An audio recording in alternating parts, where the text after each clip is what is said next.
एक समय की बात है।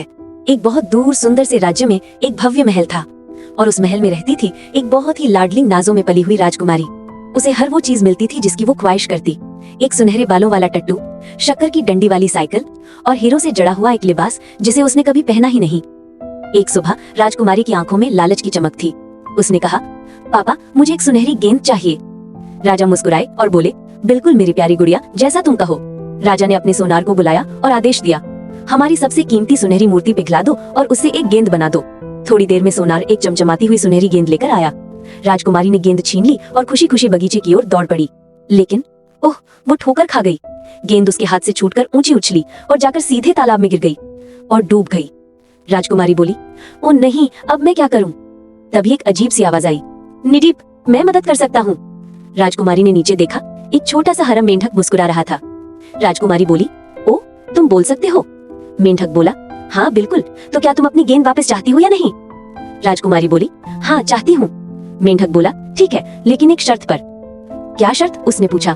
मेंढक मुस्कुराया, अगर मैं तुम्हारी गेंद वापस लाऊं तो तुम्हें मुझे एक चुंबन देना होगा। राजकुमारी चौंक गई, क्या मेंढक को चूमूं? ये तो बहुत गंदा है, कभी नहीं। मेंढक बोला, ठीक है, जैसा तुम्हारा मन। और वो वापस अपने पत्ते पर चला गया। राजकुमारी ने बहुत कोशिश की लेकिन गेंद नहीं मिली। आखिर में उसने कहा, ठीक है, एक चुंबन के बदले मेरी गेंद। मेंढक मुस्कुराया, पानी में कूदा और थोड़ी देर में गेंद लेकर वापस आया। राजकुमारी ने गेंद झपट ली और बिना कुछ कहे भाग गई। लेकिन राजा ने सब देख लिया था। वो बोले, बेटी, वादा तो वादा होता है, चाहे किसी इंसान से किया जाए या एक मेंढक से। राजकुमारी शर्मा गई। वो तालाब के पास वापस आई और मेंढक को देखा। धीरे धीरे झुकी और बोली, ई। फिर आंखें बंद करके मेंढक को चूम लिया। अचानक एक चमकदार रोशनी फैली और उसके सामने खड़ा था एक सुंदर राजकुमार। राजकुमार बोला, एक जादूगरनी ने मुझे मेंढक बना दिया था और एक सच्ची राजकुमारी के चुंबन से ही ये जादू टूट सकता था।